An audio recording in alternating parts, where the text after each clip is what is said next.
কোনো রকম যত্ন আর পরিচর্যা ছাড়াই বাগানে অনেক সুন্দর একটা মিষ্টি কুমড়া গাছ হয়েছে। তো আজকে এই মিষ্টি কুমড়ার গাছের যে আগাডোগা আছে সেটা দিয়ে আপনাদের সাথে একটা মজাদার রেসিপি শেয়ার করব। আশা করছি আপনাদের কাছে অনেক বেশি ভালো লাগবে। এটা রান্না করতে একদমই ইজি এবং খেতে ভীষণ মজা। আসসালামু আলাইকুম সবাইকে, কি অবস্থা সবার, কেমন আছেন? আশা করছি আজকের ভিডিওটা যে যেখান থেকে দেখছেন সবাই অনেক বেশি ভালো আছেন। আলহামদুলিল্লাহ আমরাও ভালো আছি। তো আজকে আপনাদের সাথে একটা রেসিপি শেয়ার করব। আমি সবসময় বাগানের ব্লগ শেয়ার করি, কিন্তু আজকে বাগানের তাজা সবজি দিয়ে কি মজাদার একটা রেসিপি বানাবো সেটাই আজকে শেয়ার করতে যাচ্ছি আজকের ভিডিওতে। আশা করছি আপনাদের সবার কাছে ভালো লাগবে। কয়েকদিন ধরে ভাবতেছিলাম এই বাগানের এই মিষ্টি কুমড়া গাছের যে আগাডোগাগুলো হয়েছে এগুলো কিছু একটা বানিয়ে ফেলবো, যাতে করে এগুলো নষ্ট না হয়ে যায়। আর এই গাছটা কিন্তু আমাদের বাগানে এমনিতে হয়েছে। গত বছরের যে বীজগুলো ছিল মাটি কোপানোর পরে সেগুলো নিচ থেকে উপরে এসেছে, সেখান থেকেই এই মিষ্টি কুমড়া গাছটা হয়েছে।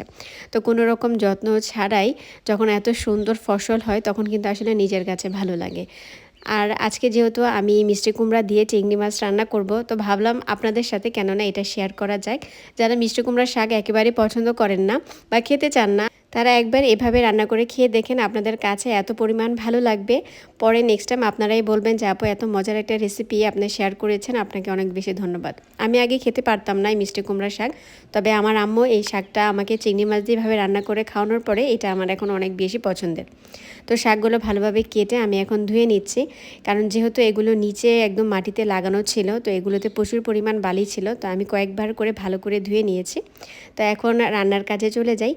এখন আমি একটা কড়াইতে তেল এবং সামান্য জিরা দিয়ে দিয়েছি, তারপরে পেঁয়াজ দিয়ে দিয়েছি। এটা হালকা একটু নরম হলে তারপরে এটার মধ্যে একটু লবণ অ্যাড করে দিব। এটা একদম বাদামি কালার করার কোনো দরকার নেই, আমরা নর্মালি তরকারি যেভাবে কষাই সেভাবেই কষাবো। 1 চামচ দিয়ে দিলাম আদা রসুন বাটা, এরপরে একটু পানি দিয়ে এর মধ্যে বাকি যে মশলাগুলো আছে সেগুলো একে একে অ্যাড করে দিব। যেমন এখানে হলুদের গুঁড়া, ধনিয়া গুঁড়া আর মরিচের গুঁড়া আর কয়েকটা মরিচ এভাবে কেটে দিয়েছি। শাকের মধ্যে একটু মরিচের পরিমাণটা বেশি দিলে খেতে অনেক বেশি ভালো লাগে, তবে যার যেমন ইচ্ছা, আপনারা কম ঝাল গেলে কম দিতে পারেন। তো আমার কাছে বেশি ঝালই ভালো লাগে।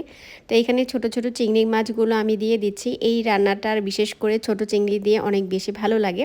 তো আমি এখানে একটু কষিয়ে এখন যে শাকগুলো আছে সেগুলো অ্যাড করে দিচ্ছি। এটা রান্না করা একদম সহজ, আমরা যেভাবে পুঁইশাক চিংড়ি রান্না করি সেম এভাবে মিষ্টি কুমড়া দিয়ে পুঁইশাক রান্না করছি।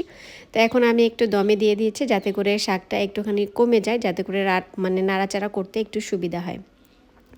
তো এখন আমি ভালোভাবে একটু নেড়ে দিচ্ছি, শাকের থেকে ভালোই পানি বের হয়েছে। তো আমি একটু ঝোল ঝোল রাখবো, তো সে কারণে আমি পরে একটু পানি অ্যাড করব। মিষ্টি কুমড়ার শাকটা একটু ভালোভাবে সিদ্ধ হলে এর মধ্যে আমি এখন অ্যাড করে দিয়েছি বেগুন আর আলুটা আমি আগে অ্যাড করে দিয়েছি। এখানে বেগুন আর আলু দেওয়ার একটা কারণ হচ্ছে যাতে করে এই শাকটা একটু আঠালো বা মাখা মাখা হয়, কারণ মিষ্টি কুমড়ার শাক এমনিতে রান্না করার পরে একটু পানসে পানসে লাগে, তো এটা খেতে তেমনটা ভালো লাগে না। যদি বেগুন আর একটু আলু অ্যাড করেন তাহলে এই জিনিসটা একটু ঘন হয় আর খেতে অনেক বেশি মজা। বেগুনটা দেওয়ার পরে আমি সামান্য পরিমাণ পানি দিয়েছি যাতে করে ভালোভাবে সিদ্ধ হয়ে যায়। ভালোভাবে সিদ্ধ হওয়ার পরে আমি এটা নামিয়ে ফেলবো। এটা রান্না করা একদম বেশি সহজ। আমার কাছে মনে হয় যে এই রান্নাটা যে কেউ রান্না করতে পারবে একবার দেখলেই। আমাদের বাসায় কিন্তু কেউ মিষ্টি কুমড়ার শাক তেমন খেতে চায় না, কিন্তু আমি এই রেসিপিটা বানানোর পরে সবাই একদম চেটেপুটে খেয়ে ফেলেছে।